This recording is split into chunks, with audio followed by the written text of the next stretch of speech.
Mwaka mupya. umwaka mushasha mwiza. Bonne année. Umwaka mwiza. Je suis encore content de me tenir devant vous aujourd'hui. Ndanezerewe kandi kongera guhagarara imbere yanyu uyu munsi. Et je vois que vous êtes plus nombreux que dimanche. Ndabona yuko muri benshi cyane kuruta uko mwari ku munsi w'Imana. Tous les dimanches, faut être comme ça. Muzohore mumera nk'uku nyene iminsi yose yo kuwa Mungu. Alléluia. Amen. Il ne faut pas juste venir à Nouvel An comme ça. Rero ntimuze murasiba mu bikorane ngo bigume bibaye ku munsi w'umwaka mushasha gusa. Il faut venir se nourrir tous les dimanches. Mwame muza buri munsi w'Imana muje kurya ku ijambo ry'Imana. Ego. Ego. Sawa. Vous pouvez vous asseoir. Murashobora kwicara rero. Je remercie le pasteur de m'avoir cédé la chair aujourd'hui. Ndashimiye umwongere kubona yashoboye kumpa igicaniro uno munsi. C'est une grande marque de confiance. Ni kimenyetso cyo kunyizigira cyane. Je remercie le corps pastoral. Ndashimiye inama y'abajenama. Je remercie l'église Fekabu. Ndashimiye ishengero rya Fekabu. Je remercie mon père spirituel. Arashimiye kandi n'umuvyeyi we mu buryo bw'impuhemu. Le pasteur Marcelo Tunazzi de l'église La Compassion. Mwongere Marcelo Tunazzi w'ishengero ry'imbabazi La Compassion. À Kinshasa. Asanzwe ari Kinshasa. Et surtout, je remercie Jésus-Christ. Ariko cyane cyane hejuru ya byose ndashimira Yesu Kristo. Parce que sans lui, guko atarimwo je ne serais pas là pour vous prêcher. Sinari kuba ndi ngaha ngo mvuge ubutumwa. Car il m'a sauvé plusieurs fois de la mort. Guko yankijije urupfu inshuro nyinshi. Et aujourd'hui, je me tiens devant vous. None uno munsi mpagaze imbere yanyu. Parce qu'il m'a donné la vie. Guko yampaye ubuzima. Et vous vous tenez devant moi. Namwe muri ngaha imbere yanje. Parce qu'il vous a donné la vie également. Kuko Yesu Kristo yabahaye ubuzima. Et ce n'est pas un acquis. Kandi ntabwo ari ikintu umuntu avuga ngo naracakiye. C'est une faveur imméritée. Ariko n'ubuntu mutari mukwiye. C'est une grâce. N'ubuntu. Merci Jésus. Turagushimiye mwami Yesu. Merci Saint-Esprit. Turagushimiye mpwemu yera. Cher Saint-Esprit. Mpwemu yera mwiza. Je ne sais pas prêcher sinzi kuvuga ubutumwa sans que tu passes par moi. Udaciye muri jewe. Sans que c'est toi qui parles par ma bouche. Atari wewe uvuze uciye mu kanwa kanje. Seigneur, je me tiens comme un outil. Mwami mpagaze nk'igikoresho entre tes mains. Hagati y'ibiganza vyawe. Je te prie ndakwinginze de faire ce que tu veux ngo ukore ivyo ugomba de moi unkoreshe ivyo ugomba afin que ton peuple kugira ngo abantu bawe soit édifié, bubakwe, soit guéri. bakire. Seigneur, je prie Mwami ndasenga que tu puisses disposer les cœurs ngo utegure imitima afin que la parole qui sera annoncée kugira ngo ijambo rigiye kuvugwa puisse changer des vies. rishobore guhindura ubuzima bw'abantu. Seigneur, Mwami oins ce message, siga amavuta iri jambo, oins moi, unsiga amavuta nanje, oins les paroles qui sortiront de ma bouche, usiga amavuta amajambo agiye gusohoka aciye mu kanwa kanje, au nom de Jésus-Christ. mu izina rya Yesu Kristo. Amen. Amen. J'aurais besoin du piano Ndaza gukenera piano, mu pianiste agume ngaho, qui va m'accompagner iyo piano iraza kumperekeza avec une musique. n'akaziki koroshe. Je le laisse avoir l'inspiration. Nkuko mpwemu yera aza kubihumeka. Alors aujourd'hui, uno munsi rero j'aimerais parler d'un thème très très important qui est iyo nyigisho nayo niyi l'évangélisation. ivugabutumwa. Vous savez que l'évangélisation, Murazi yuko ivugabutumwa pour le chrétien, ku mukristo est quelque chose ni ikintu qu'il doit vivre quotidiennement. umukristo akwiye kubamwo buri munsi. Dans la définition biblique, Mu ndangura kintu mu nsobanuro iri muri Bibiliya, le mot évangéliser ijambo kuvuga ubutumwa bwiza canke kubwiriza signifie annoncer une bonne nouvelle. bisigura ngo nukuvuga inkuru nziza. On le trouve 52 fois Tubisanga incuro 50 dans le Nouveau Testament, mu isezerano rishasha, 52 fois incuro 52 dans le Nouveau Testament. mu isezerano rishasha. 5 plus 2, ça fait combien? Mwumva none gatanu wongereje kabiri utora bingahe? 7. Ni indwi. 2 plus 0 plus 2 plus 3, ça fait combien? Kabiri wongereje ubusa wongereje kabiri wongereje gatatu. Ça fait 7 aussi, hein? Navyo ni indwi nyene. Et le 7, en fait, représente la perfection. Kandi ico gitigiri c'indwi gisobanura ukunengesera. Donc Dieu Imana rero te dit irakubwira ngo que l'évangélisation yuko ivuga butumwa est à considérer ukwiye kurifata yuko comme une chose obligatoire nk'ikintu ubwirizwa gukora si tu veux être parfait.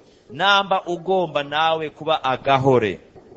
Et je remercie le Seigneur Kandi ndashimiye umwami Yesu parce que le thème de cette année, kubera yuko ikivugo cy'uyu mwaka c'est la pureté, ni ukwezwa, c'est la sanctification. ni ukwiyeza. Alors, moi j'ai une question à vous poser. Rero jewe ndafise ikibazo nagomba kukubaza. D'après vous, Ubiravye, est-ce que Jésus-Christ a appelé seulement les serviteurs de Dieu, mbega Yesu yahamagaye abakozi b'Imana gusa? appelés au ministère, Nibo bahamagariwe gukora igikorwa à parler de lui? kugira ngo bamuvuge? Ou bien il a appelé toute personne Canke yahamagaye umuntu wese qui est disciple de Jésus? asanzwe ari umwigishwa wa Yesu À parler de lui. kugira ngo amwamamaze? Alors, je vais faire un vote rapidement. Nagomba nkoresha amatora anyarutse. Celui qui dit Uvuga ati que c'est seulement les serviteurs appelés au ministère qui doivent évangéliser, lève la main. yuko abakozi b'Imana ari bo bonyene bakwiye kuvuga ubutumwa bace baduza ukuboko. Personne. Nta numwe. Alors, j'espère que tu as gagné des âmes cette année. Hein? L'année passée, pardon. L'année passée. Mu mwaka uheze rero twararonse abakizwa. Parce que si je dis cette année, ça fait 1 heure. Kuko hamwe novuga uyu mwaka ndabona yuko tuwumazemwo isaha imwe n'iminota 10 gusa. Que l'année a commencé, je crois pas que tu as gagné quelqu'un. Hein? Nibaza yuko atanumwe urabwira ubutumwa bwiza rero. Mis à part c'est celui que tu es venu avec, il s'est converti entre temps. Mis à part c'est celui que tu es venu avec, il s'est converti entre temps. Uretse kumbure uwo mwazananye wabwiye ubutumwa ubunyene yamaze gukizwa. Quand on a dit bonne année, Iyo twavuga ngo bonane, bonne année, bonane, il a dit alléluia, j'accepte Jésus. yavuze ngo haleluya ndakiriye Yesu. Peut-être, hein? Birashoboka. Ceux qui disent Abavuga bati que l'évangélisation est pour toute personne qui a accepté Jésus-Christ, lève la main. yuko ivuga butumwa rikorwa n'umuntu wese yakiriye Yesu, uduze ukuboko. Alléluia. Amen. Maintenant, je vais faire un autre vote. Ubu ngira nkoresha yandi matora. De janvier 2022 Amatora yo mu kwa mbere muri 2022 à décembre 2022. gushika kuri Kigarama uyu mwaka nyene twarangije. Qui a évangélisé 5 personnes? Ninde yabwiye ubutumwa bwiza abantu batanu? Une seule personne. umuntu umwe wenyene, babiri kumbure, 2, 3, batatu, 4, 5, 6, 7, 8, 9, 10, 11, 11, 12, 12, 12. 12, 12 personnes. abantu 12, 5. abantu 12. Ah. Urumva yuko bitoroshe. Mama wanje. Mama we. Mama we. Mama we. Mana we. Ah. Seulement 12 personnes. Abantu 12 gusa. Eh. Mana we. Mama wanje. Imana wanje.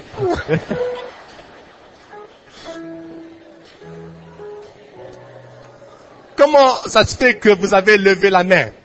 None mbega bisigura iki ko badugije ukuboko?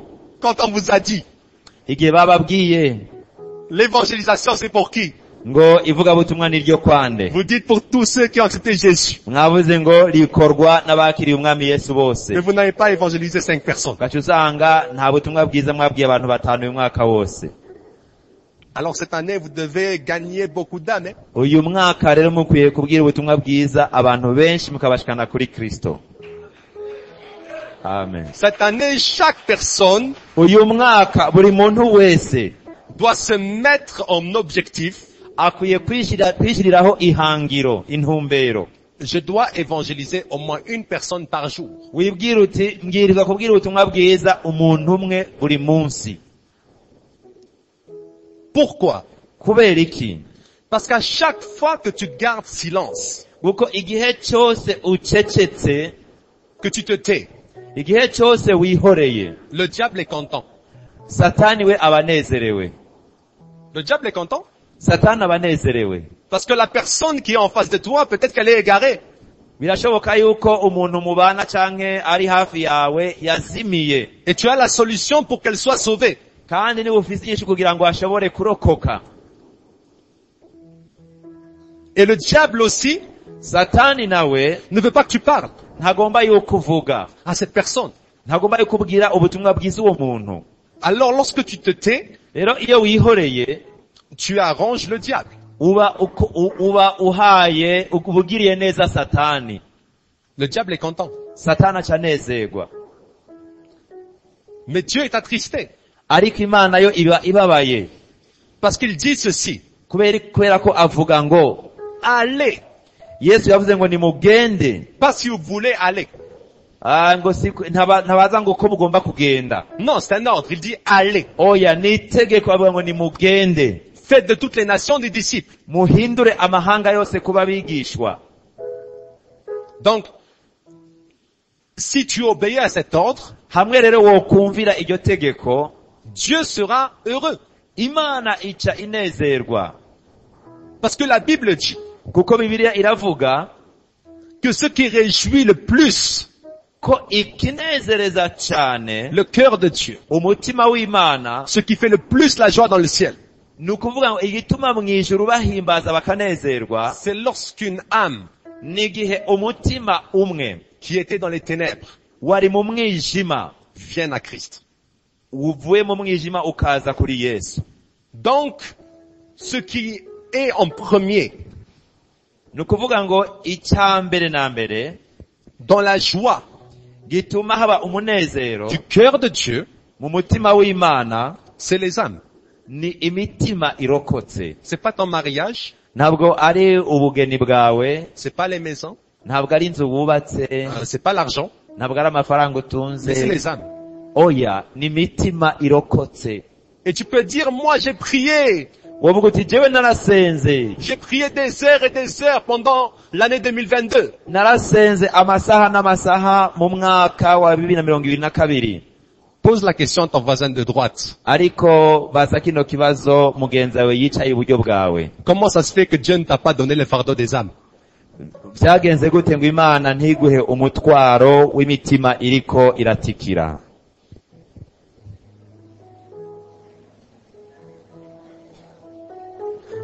Pose la question à ton voisin de gauche. uca ubaza ico kibazo uwo mwicaranye ari bubamfu bwawe.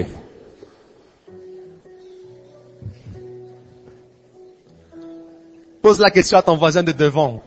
Ubaza ico kibazo uwicaye imbere yawe. Pose la question à ton voisin de derrière. Ubaza ico kibazo uwicaye inyuma yawe nawe.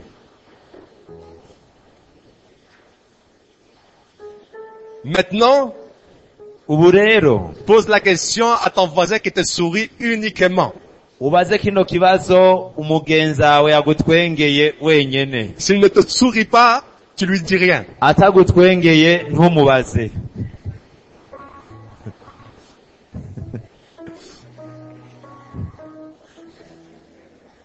Nous allons lire Tugiye gusoma ijambo ry'Imana. la parole de Dieu. Tugiye gusoma ijambo ry'Imana. Si nous pouvons nous lever. Turashobora guhaguruka.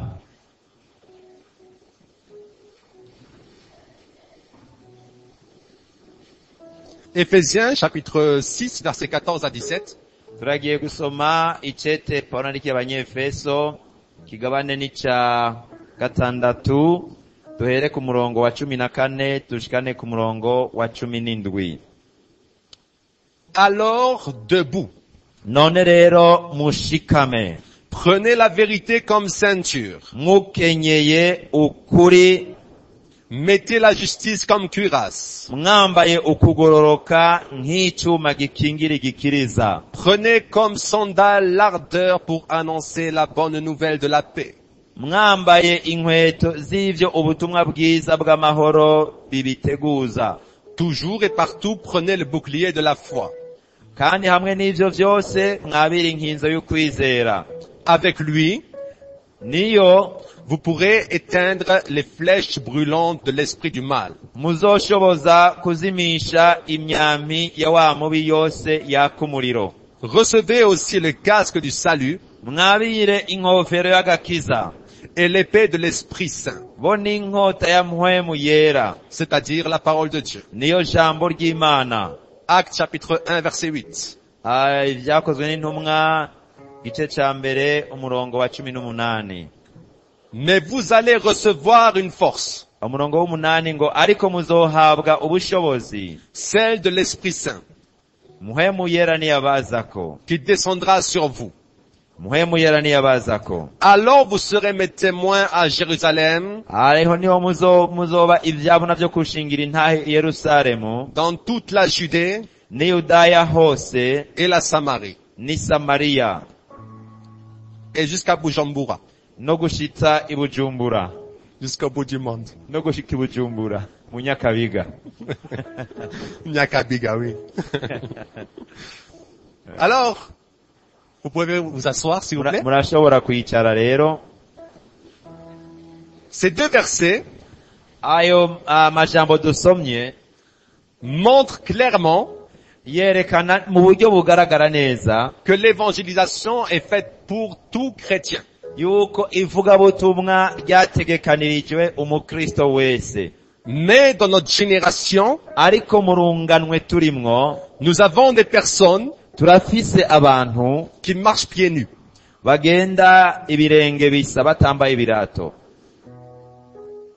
Ils peuvent avoir le casque du salut, Barashobora kuba bafise inkofero y'agakiza, la cuirasse de la justice. bafise icuma gikingira igikiriza c'ukugororoka, Ils peuvent avoir l'épée, barafise inkota, mais ils marchent pieds nus. ariko bagenda ata nkweto bambaye, Ils n'évangélisent pas.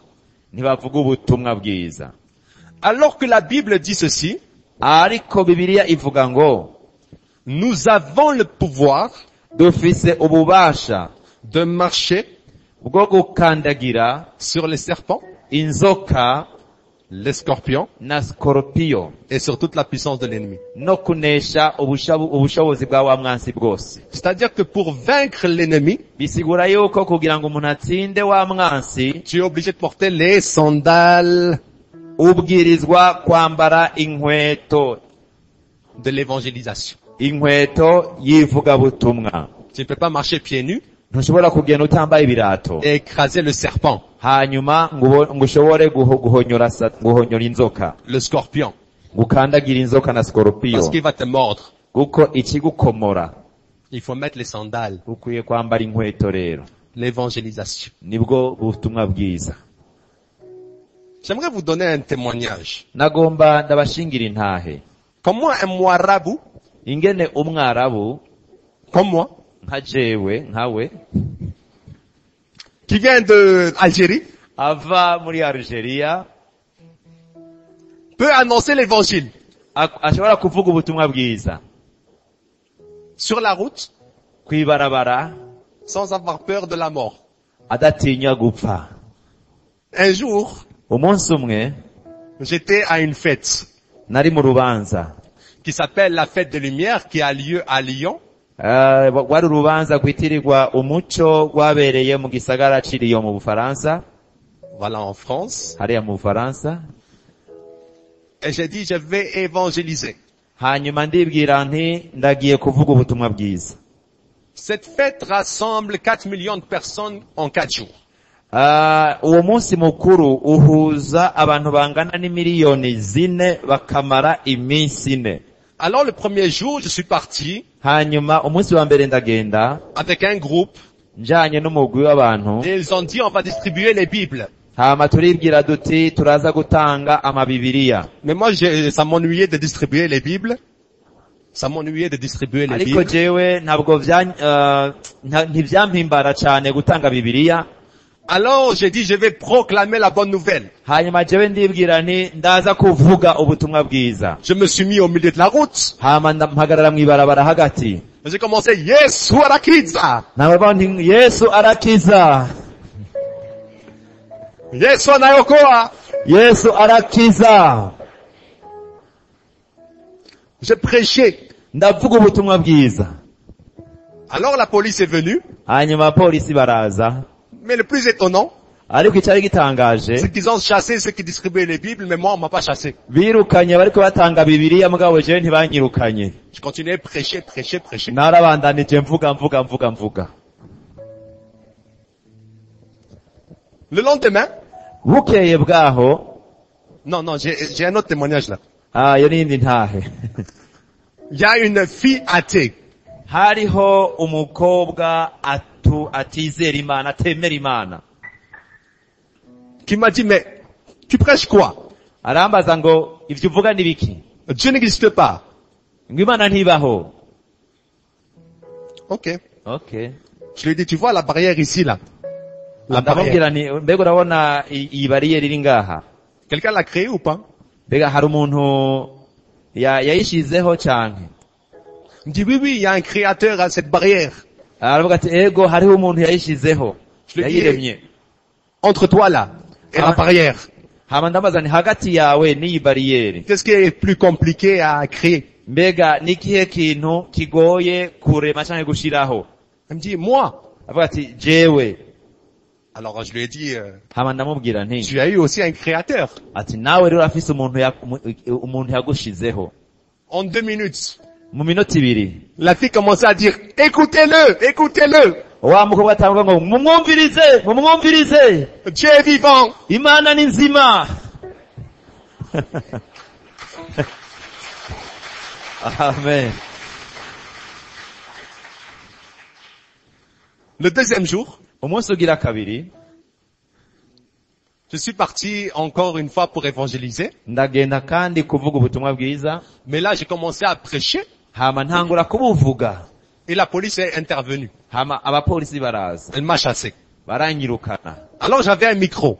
Nari mfise mikrofone, J'ai enclenché le micro. hama nca nashirako mikrofone, Je suis parti un peu loin par rapport à la police. hama nca ndigirayo hirya abapolisi yaho bari, Et j'ai commencé à prêcher devant des centaines et des centaines de personnes. ntangura kubwira ubutumwa bwiza abantu amajana n'amajana.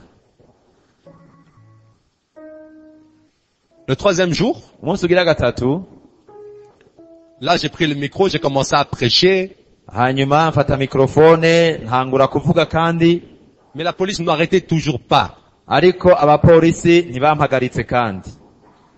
Quatrième jour, Umunsi ugira kane, quand j'allais rentrer après avoir prêché, iyo igihe nagira ntahe ngira ndangize kuvuga ubutumwa bwiza, j'ai dit je vais faire une dernière prédication ndavuga nti ndagiye kubuvuga ubwa nyuma, et puis je rentre à la maison. hama nce ntaha muhira. Là, je vois la police hanyuma mbona abapolisi me faire comme ça. bagira gutya bankorako. Tu fais quoi ici? Barambaza bati hano hakora iki? J'ai dit, je prêche l'amour. Ndavuga nti je ndiko mvuga urukundo, Je parle de l'amour. ndiko mvuga urukundo. Ils m'ont dit, ok, on va fouiller ton sac. Baravuga bati okay, turaza gusaka umufuko wawe cyangwa isakoshi yawe. Ils ont trouvé des tracts en arabe. Baca basangamwo udupapuro tw'ubutumwa bwiza twanditswe mu Cyarabu. Ils pensaient que j'étais terroriste. Baca baza yuko ndi umwicanyi w'iterabwoba. Parce que les gens Kuko abantu disaient, il y a une personne là. bavuga ati hariho umuntu On dirait elle est en train de parler d'Allah.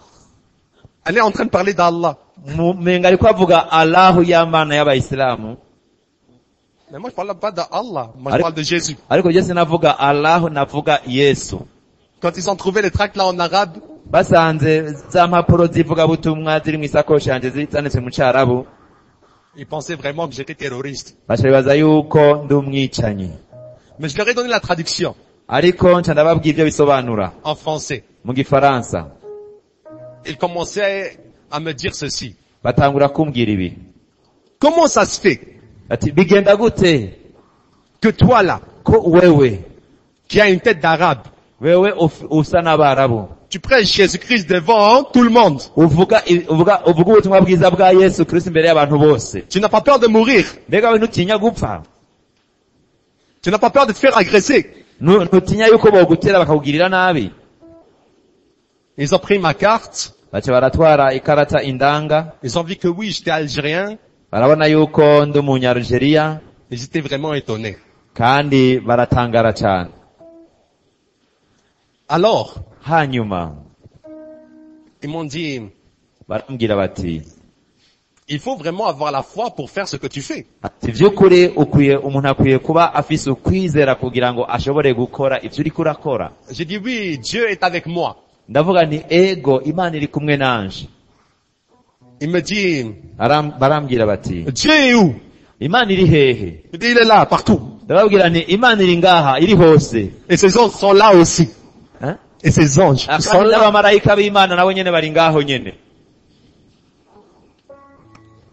Ils étaient étonnés. Baratangara. Mais le chef là de la police qui était ici, Ariko umukuru w'abapolisi bari ngaho leur dit, vous savez, arababwira ati murazi, lui là ne vient pas de notre planète. uyu si wo kuri iyi si. Il n'est pas de notre monde. Ntabwo ari uwo muri iyi si turimwo. Lui là, Uyu c'est un extraterrestre. ava n'umuvejuru.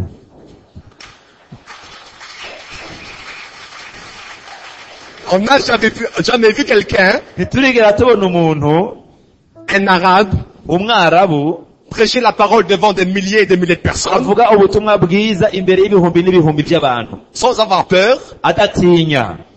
et il est tranquille quand on l'arrête.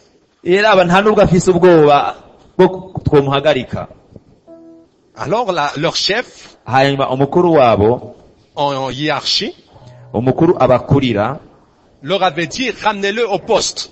arababwira ati nimumuzane ku gipolisi aho dukorera. Eux-mêmes maintenant commençaient à chercher comment mentir à leur chef, Bamwe muri batangura kuraba ingene boshobora kubesha umukuru wabo pour ne pas m'emmener au poste. kugira ngo ntibanjane hariya ku kirindiro cy'igipolisi. Mais je dis, on y va. Je ndababwira nti reka nimuze tugende. On est parti. Turagenda. J'avais les tracts donc. Hanyuma nari mfise twa dupapuro tuvuga ubutumwa bwiza. Sur le chemin, Ku nzira il y a le policier qui me dit, hari abapolisi bace bambwira ngo tu sais, si j'étais pas en uniforme, urazi iyaba ntari nambaye umwambaro w'igipolisi je t'aurais posé beaucoup plus de questions sur la foi. nari kukubaza ibibazo byinshi byerekeye ukwizera, Parce que ta foi là kuko ndabona ukwizera kwawe montre que Dieu est vivant. kurerekana yuko Imana iriho kandi ari nzima.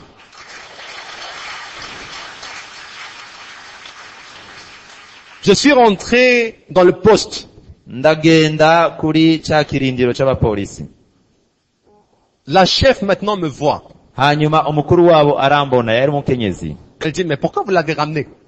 Arabaza ati kubera iki mwamuzanye hano? Il est très sage. Bati heraba n'umuntu w'intungane, Il ne présente pas de danger. nta mudugararo ateje mu gihugu. Ils ont pris mes tracts. baca barafata za mpapuro zanditsweko ubutumwa bwiza, ils ont commencé à distribuer entre eux. batangura kuzihanahana hagati yabo.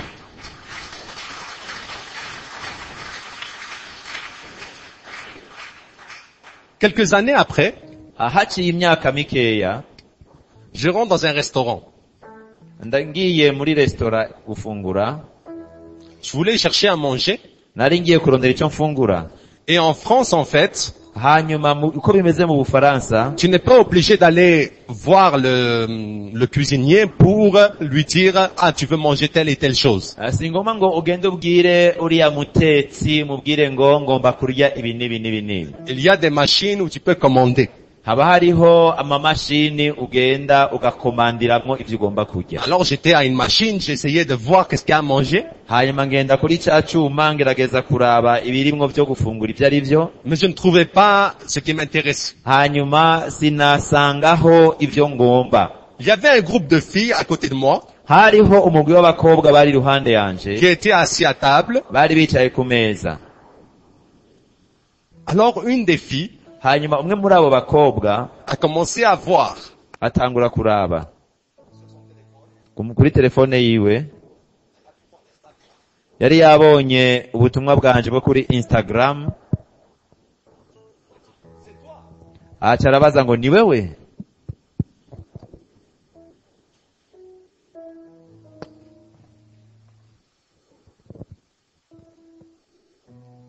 Elle dit, c'est toi. Arabaza ati ni wewe? J'ai dit, oui, oui, c'est moi. Ndabwira ntego ni jewe. Elle me dit, viens, viens t'asseoir avec nous, on va te payer Ati ingo wicarane natwe turakurihira ivyo urya, à manger. turakurihira ivyo urya, Ce que tu veux. ivyo ugomba. J'ai dit, ok, hakuna Ndavuga- matata. Ndavuga nti ego me nta ngorane, hakuna matata, nta ngorane, Hakuna shida. nta kibazo. Alors, elle m'a payé à manger. Hanyuma barantumira nja gufungurira aho bari. Et il y avait une fille à côté, en face de moi. Hanyuma hariho umukobwa yicaye turabana. Elle me dit, tu sais, toi, je te connais. Arambwira ati urazi wenda kuzi. Je me suis dit, mais d'où tu me connais? Ndamubaza nti unzi hehe? Moi, peut-être, je pensais que c'était sur Internet. Nibaza yuko yoba nzi ku mbuga ngurukana bumenyi. Parce que Dieu m'a fait grâce d'être connu un peu partout. Kuko Imana yarangiriye ubuntu abantu barasoma ivyo nandika benshi. Elle me dit, non, non.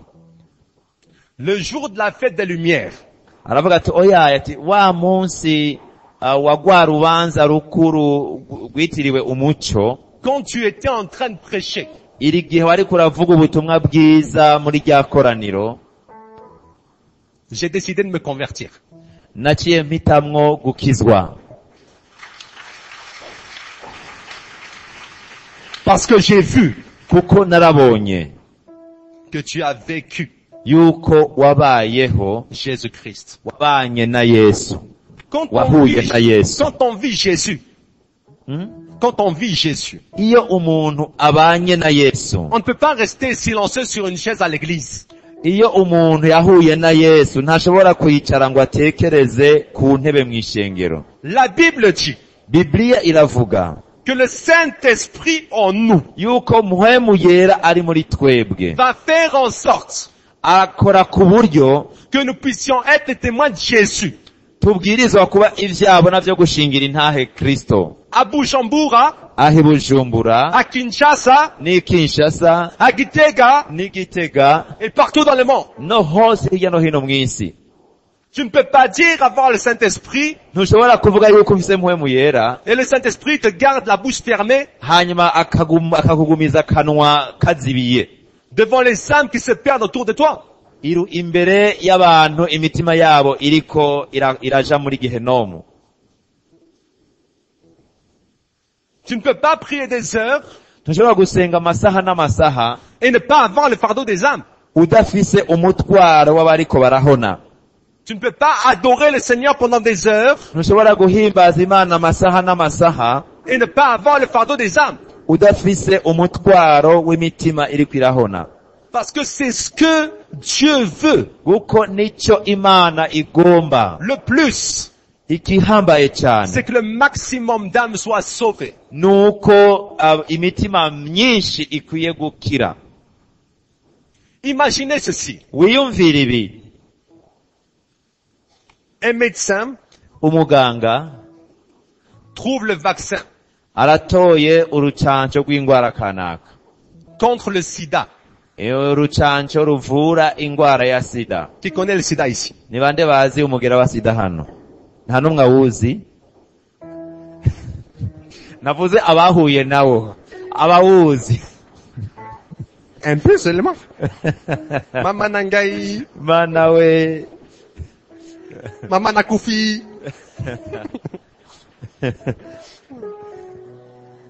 Le sida est une maladie sexuellement transmissible Uwo mugera wa sida ni umugera wandurwa uciye mu nzira y'ibitsina.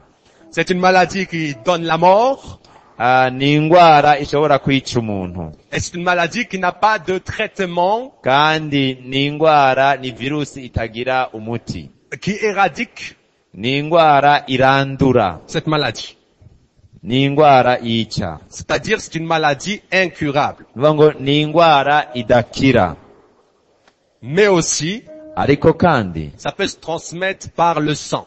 ni ingwara ishobora kwandukira uwundi biciye ku maraso. Comme ça, je vous donne des cours médicaux.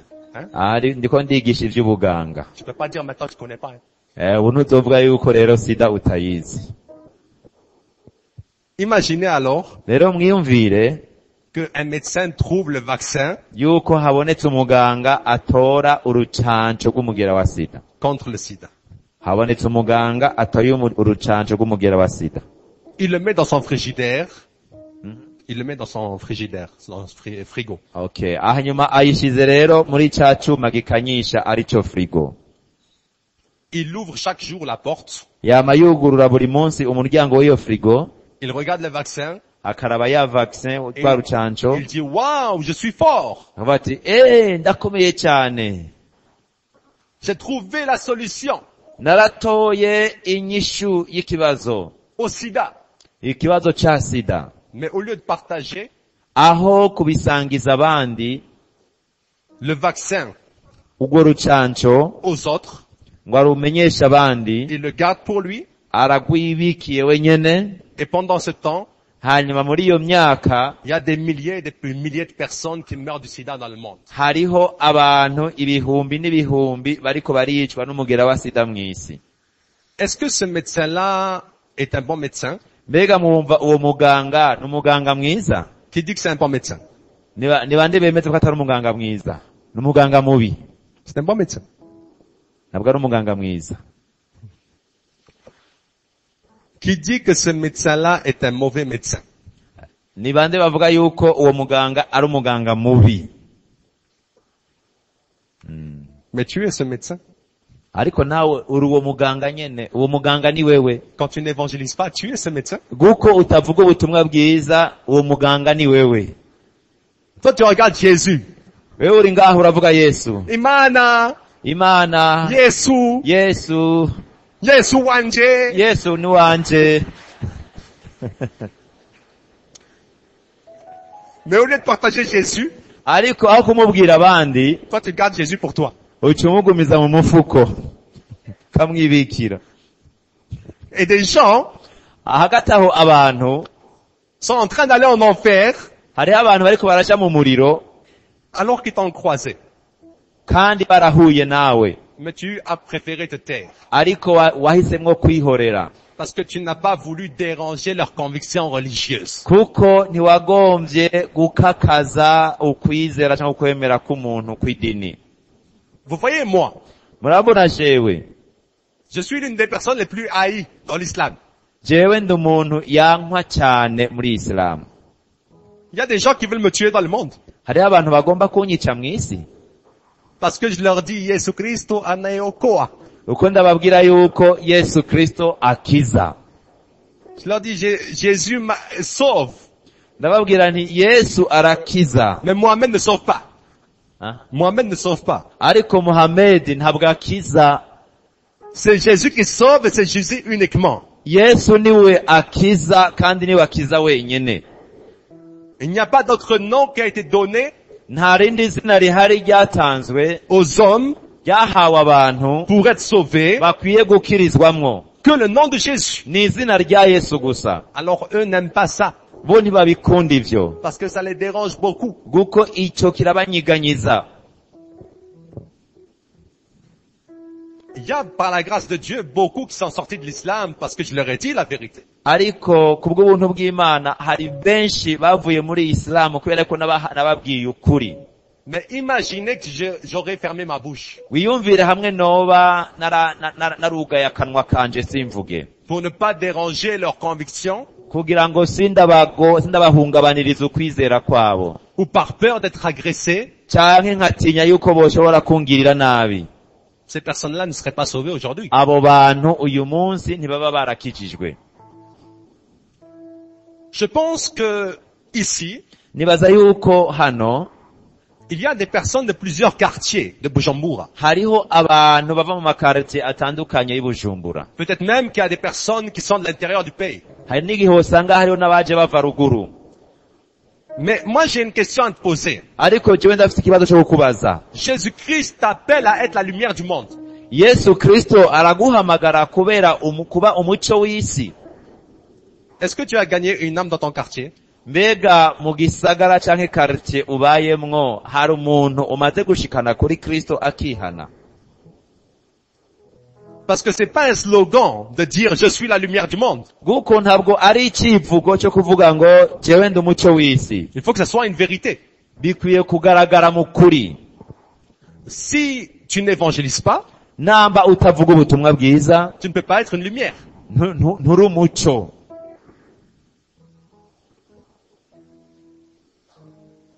Regardez, si on était les lumières de cette salle, Wiyumvire hamwe twozimya aya matara yo muri kino kibanza turimo muri rusengero, plus personne ne va voir quoi que ce soit.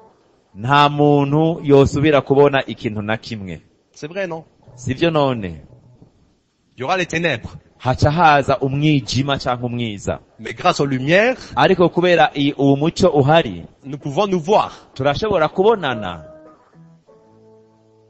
C'est pareil que tu dois te comporter chez toi, Rero dans ton village, nuko nyene ukwiye kwitwara hariya uba muri quartier hariya ku gatumba. partout où tu es, Aho uri hose tu dois être cette lumière ubwirizwa kuba uwo muco. qui éclaire Uwo muco umurikira les âmes imitima afin qu'elles soient sauvées. kugira ngo iyo mitima ikizwe. Sinon, Atari uko tu es pire qu'un assassin. wewe rero uri mubi kuruta umwicanyi. Il y a eu des problèmes ici en 2015. Harabaye ingorane hano muri kino gihugu mu mwaka wa 2015. Mais les gens Ariko abantu qui sont morts, hariho abantu bapfuye, il y en a certains qui sont partis au ciel. hariho bamwe bagiye mu ijuru.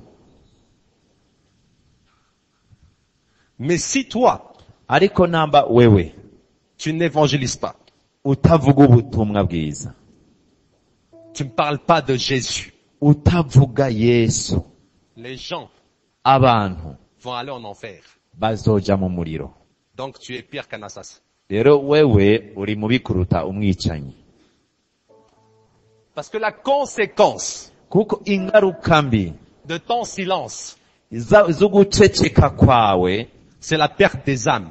nukuvuga ngo nugutakara kw'imitima. Tu peux être l'ami du diable. Urumva ububaye inshuti ya Satani.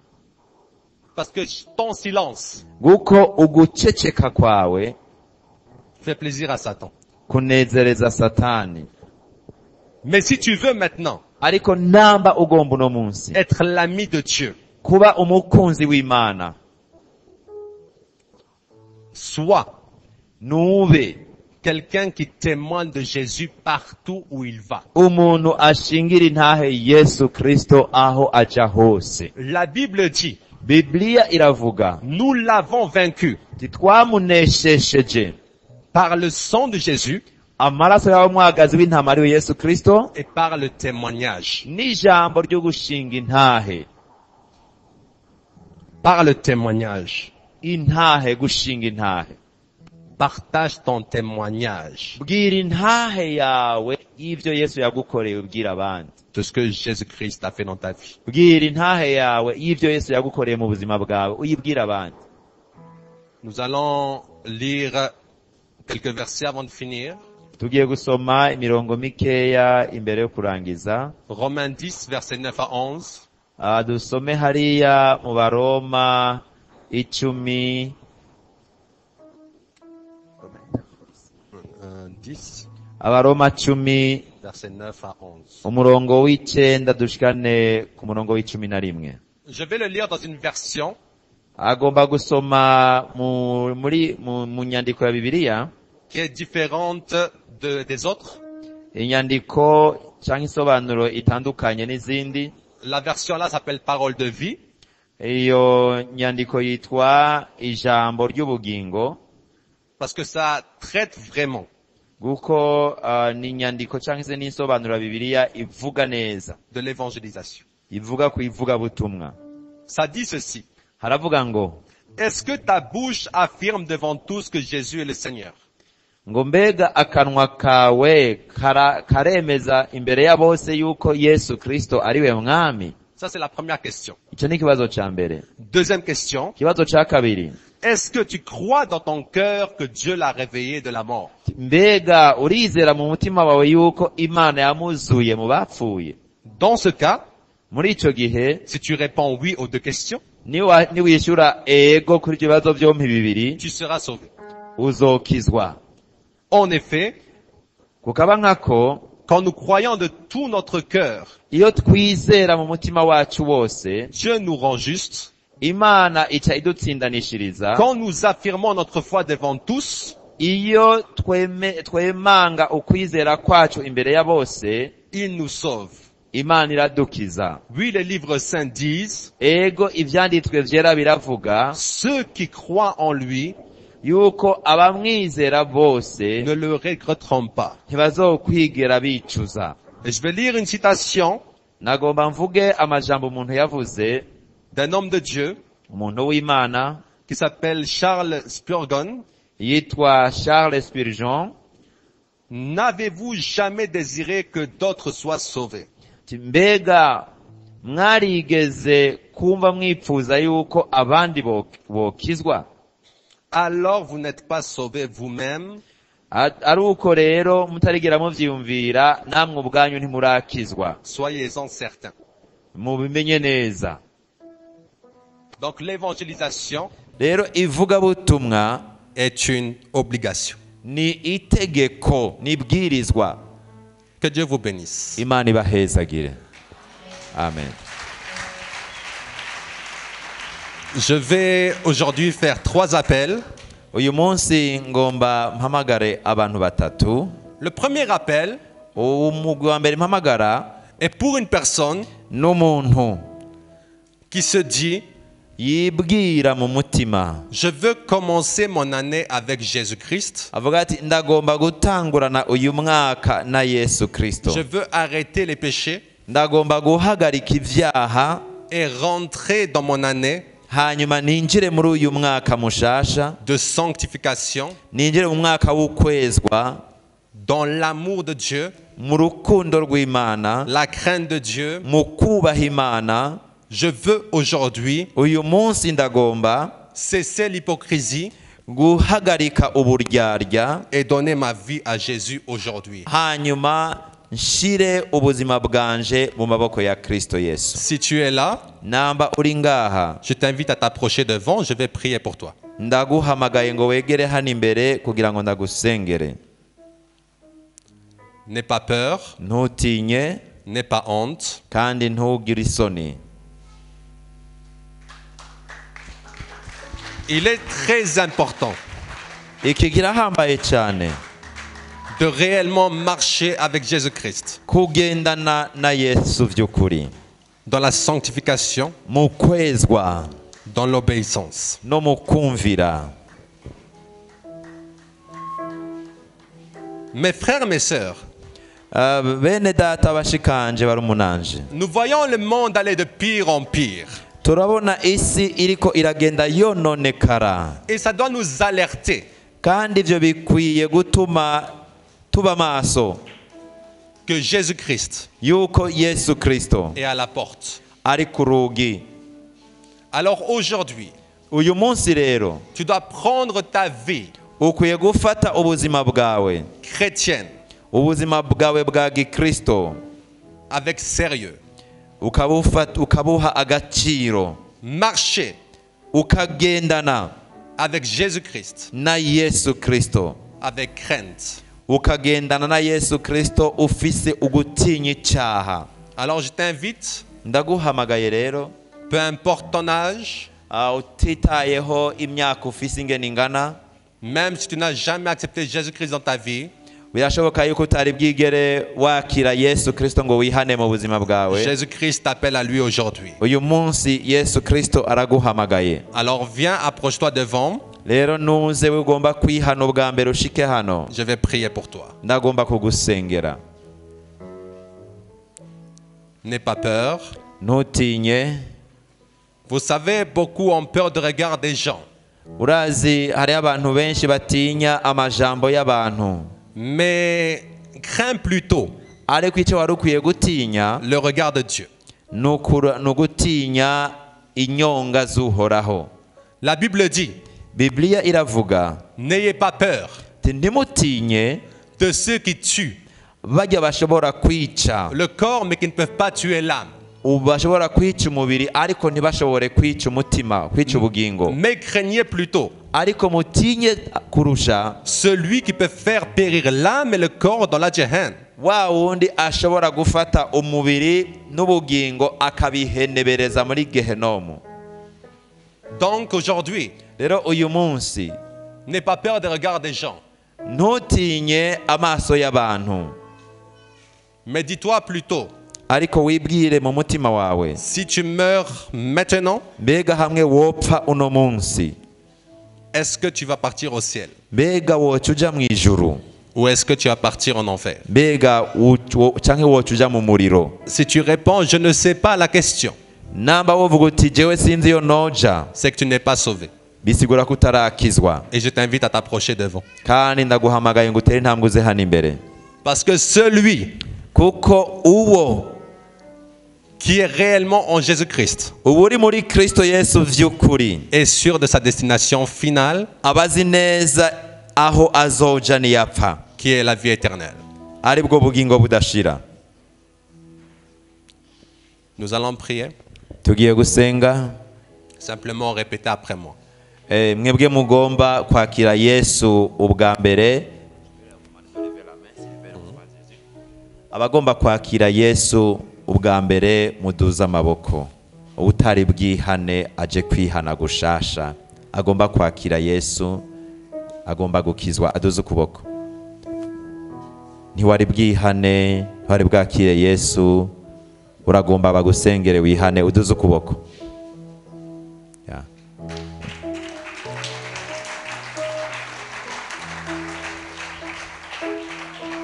Vous allez répéter après moi. Mwebwe rero muce musubiramwo aya majambo ngiye kuvuga. Tous ceux qui sont approchés. Abaje ngaha imbere bose, Si vous êtes réellement sérieux namba vy'ukuri mwabishize ku mutima, dans vos cœurs mu mitima yanyu mwamaramaje kuza kwihana, et vous voulez réellement namba mubigomba vy'ukuri donner vos vies à Jésus, guha ubuzima bwanyu Yesu Kristo, répétez ceci. musubiremwo aya majambo. Seigneur Jésus-Christ, Mwami Yesu,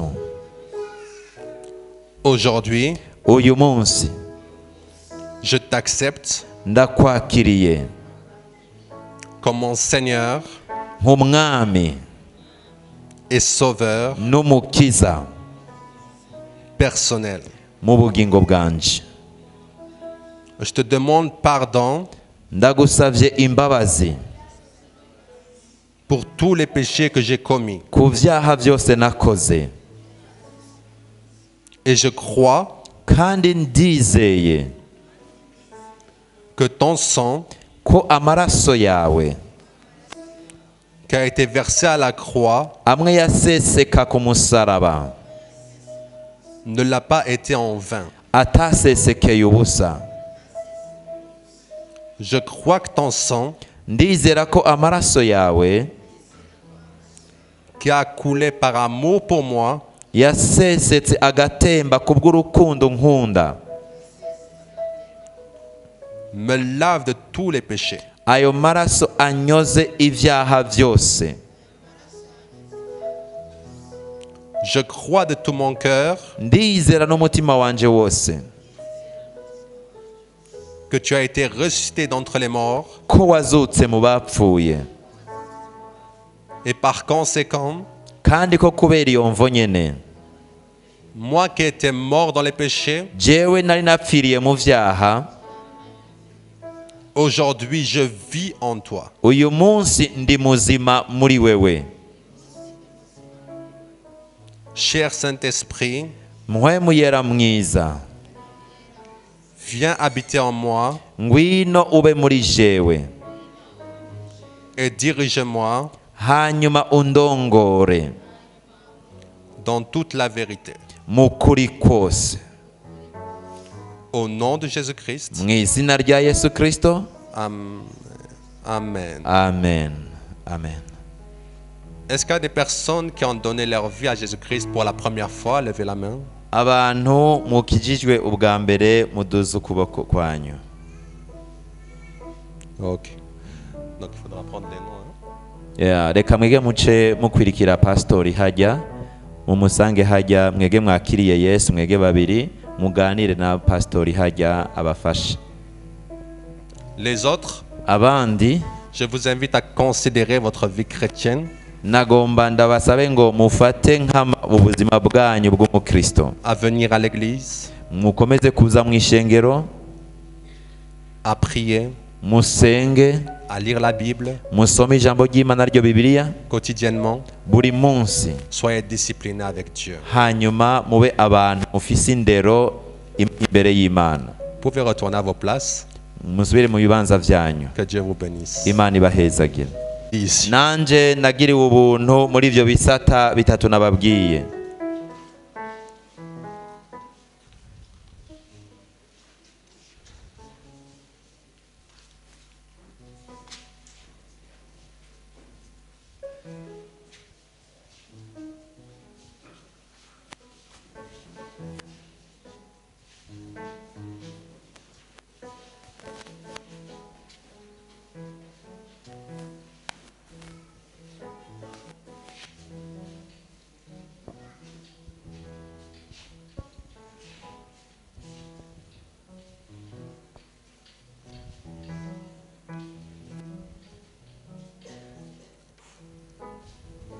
Le Seigneur Umwami dit ceci. aravuga ibi, C'est par ses meurtrissures ko ari imishishago yiwe que nous sommes guéris. niyidukiza. Il n'y a pas de maladie Nta ngwara n'imwe qui est plus que le nom de Jésus. iri hejuru y'izina rya Yesu. Mais j'ai besoin de ta foi aujourd'hui. Ariko uno munsi ndabasavye ukwizera. Si tu mets ta foi en action, Ushire ukwizera kwawe mu bikorwa. tu vas m'aider Umfashe dans la prière. mu gusenga. Et tu verras la guérison par la grâce de Dieu. Wizere umfashe mu gusenga, urabona ugukira kubw'ubuntu bw'Imana. Alors, s'il y a des personnes Namba hariho abantu qui ont mal à un endroit précis de leur corps, aho bumva ahantu bababara ku mubiri wabo bakahumva neza hariho, ils peuvent poser la main à l'endroit où ils ont mal. ucushira ikiganza cawe aho hantu wumva yuko uri kurababara cyangwa uri kuraribwa, wumva imisonga. Mais si vous avez mal à plusieurs endroits, Ariko namba wumva imisonga ahantu hatandukanye henshi, posez la main sur la tête nushire ukuboko kwawe ku mutwe wawe. et je vais prier pour vous. Ngiye kubasengera. Prions. Dusenge. Seigneur Jésus, Mwami Yesu, tu es le Dieu de la guérison. ni wewe Mana ikiza. Il n'y a aucune maladie Nta ngwara n'imwe ihari qui peut tenir devant toi. ishobora guhagarara imbere yawe. Nous avons vu Twarabibonye que tu es capable de guérir. yuko ushoboye gukiza. Et je proclame maintenant None muri kano kanya ndatuye que tout toute douleur yuko imisonga yose disparaisse totalement au nom de Jésus. ikuweho ubunyene mu izina rya Yesu. Que toute stérilité yuko ubugumba bwose soit chassée maintenant au nom de Jésus. bwirukanywe mu izina rya Yesu. Que tout cancer ko kanseri iyo ari yo yose soit détruit maintenant au nom de Jésus. isambuke ubunyene mu izina rya Yesu. Je déclare maintenant la guérison totale. ndatuye ubunyene ugukira burundu. Recevez la guérison wakire gukira au nom de Jésus. mu izina rya Yesu. Recevez la guérison wakire gukira au nom de Jésus. mu izina rya Yesu. Maintenant, ubunyene maintenant, ubunyene que la main du Seigneur vous touche ukuboko kuhoraho kugukoreko là où vous êtes. aho uri hose. Recevez maintenant wakire ubunyene la guérison totale dans vos corps. ugukira kuzuye mu mubiri wawe. La guérison totale dans vos corps. ugukira kuzuye mu mubiri wawe. La guérison totale dans vos corps. ugukira kuzuye mu mubiri wawe. Merci Seigneur Jésus-Christ. urakoze mwami Yesu. Amen. Amen. Restez ici. mugume ngaha gatoya. Qui est guéri? ninde yumva yakize aduze ukuboko. Qui est guéri? uwumva yakize aduze ukuboko. Qui a senti la guérison? uwumvise imisonga yahagaze yakize aduze ukuboko. Une personne, hariho umuntu umwe, deux babiri, personnes, babiri, deux personnes. hari abantu babiri. Qui a senti une amélioration ninde yumvise hari de cyahindutse, son état de santé? hari cyahindutse mu magara yiwe. Levez la main. uduze ukuboko nawe. Si la douleur a baissé, namba ububabare bwagabanutse uduze ukuboko. levez la main. uduze ukuboko. Je vois une personne, ndabona abantu babiri, deux personnes, batatu, trois personnes. bane. Nous allons reprier encore. tugiye kongera gusenga. Les personnes qui ont senti l'amélioration, abantu mwumvise hari cyahindutse uburibwe bwagabanutse, posez la main mwongere mushire ukuboko kwanyu sur l'endroit que je vous ai indiqué tout à l'heure. aho wumvise navuze mu kanya gaheze. Les autres aussi, n'abandi nabo nyene nous allons encore invoquer Dieu. tugiye kandi guhamagara Yesu.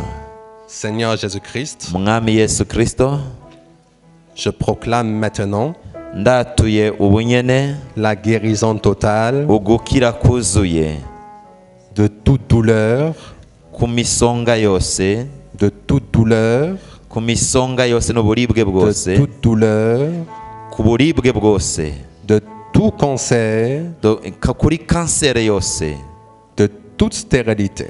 ku bugumba bwose. Je déclare maintenant ndatuye ndatangaje que ubunyene tes enfants sont guéris yuko abana bawe bakize par la puissance du sang de Jésus. kubw'ubushobozi bw'amaraso ya Yesu. Je déclare maintenant ndavyatuye ubunyene que tout esprit mauvais yuko impwemu yose mbi qui a ramené ces maladies yazanye izo ndwara soit chassé maintenant au nom de Jésus. yirukanwe ubunyene mu izina rya Yesu. Toute parole kandi ijambo ryose qui a été prononcée ryavuzwe pour ramener ces maladies dans les corps de mes frères et mes sœurs kugira ngo haze izo ndwara mu mibiri y'abashiki banje n'abakuru banje, soit annulé maintenant iryo jambo rihinduwe ubusa ubunyene par la puissance du nom de Jésus. kubw'ubushobozi bw'izina rya Yesu. Merci Jésus-Christ urakoze mwami Yesu Kristo pour les guérisons. kubw'abantu bakize. Amen. Amen. Qui est guéri? ninde yumva yakize? Qui est guéri? wakize aduze ukuboko. Ceux qui sont guéris, restez devant. abakize mugume hano imbere. Et le reste, croyez que Jésus-Christ fera le reste de la abandi guérison. mukomeze kwizera yuko Yesu agiye kubitunganya. Ceux qui sont guéris, restez devant. abakize mugume hano imbere.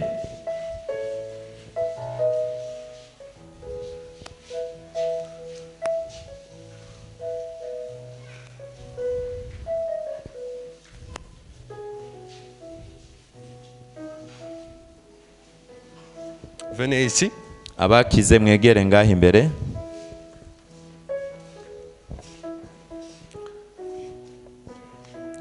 Est-ce que vous pouvez me dire ce que Jésus-Christ a fait dans votre vie? Mbega mwoshobora kutubwira icyo umwami Yesu yakoze mu bugingo bwanyu En quelques mots. mu majambo make? Yesu nashimwe. Je naje numva mbabara mu matwi rwose nende no ku miti, ariko ndashimira Imana numva meze neza. Nari mfise n'ikibazo cy'umugongo ubu numva ari sawa. Ndashimira Yesu.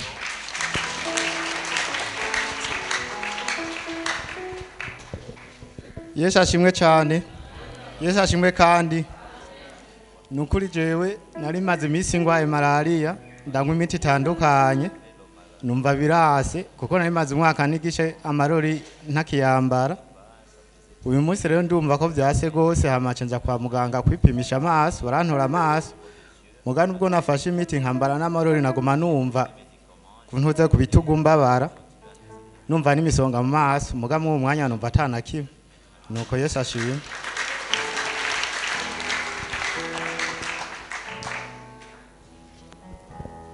Yesu nashimwe. Jewe kweri narifise imisonga umubiri wose, eka guhera mu mutwe hose, mu mavi hoho zari ingorane. Mugo ubu nta musonga numwe numva mu mubiri wanje. Yesu ashimwe cyane. Yesu ashimwe. Je nanje nari maze igihe mfise ibintu bimbabaza umubiri wose, ariko ivyo bintu narabona uburyo vyaturutsemwo mu buryo bw'uburozi, nkababara mu nda, nkasogotwa sana, ndiko ndasenga bigataramuka, bikaguma bitaramuka ariko ntivyahera neza, ariko ubu nagiye numva biheze. Ndashimira Imana cyane kuko iyo nyene ari ibikoze. Yesu nashimwe. Nanje nari maze iminsi numva mu maso mengana ibintu by'ibicafu bansizemo, numva umenga simbona neza, menga noguma nikora mu maso, nkagira imisonga mu mugongo itagira ahitanguriye. Ariko naje ngaha kandi naje numva ndabifise cyane, ariko ubu numva meze neza kandi ndabona ata bintu by'ibicafu numva yuko birambabaza mu maso. Yesu nashimwe. Je naje mva muhira numva mene ku mutwe cyane, kandi nabyutse numva merewe nabi, mugabo ubu numva umutwe meze neza cyane. Yesu nashimwe. Yesu nashimwe. Naje navuye muhira nkomeye, ariko maze kugira ngaha twatamvye igisirimba nca mfatirwa n'ikintu ngaha mwivi, ariko maze kwizera ndaza ngaha baransengera, nagumye numva no mu mugongo ngaha numva uburibwe, ariko ubu nizeye nakize mu izina rya Yesu. Haleluya. Ndagaramukije mu izina rya Yesu. Hamaje na imaze isomene zibiri, mu gatondo numva yuko meze neza, ariko hageze kuryama nihindukije nkaja numva inda yabyimbye cyane, nkumva imisonga myinshi imwe ntokubwira, ariko ntabikubwiye ntabyo washobora kumenya. Nakomeza nizera Imana, nkasenga Imana, nkabwira ati Imana ni wowe nyene wo kunkiza. Burya rembuye ngaha kuririmba byaciye kandi bigaruka, bimaze kugaruka cyangwa hanze, namwe murabizi ngene bice bigenda, sinabivuga byose. Ngumye hanze cyo ndabwira Imana ati Imana naje mu gikorwa cyawe, ndibaza yuko ntataha nakize, hamure nakize, imisonga yose yaheze, mu mpera Imana amashi amahese abahezagiye.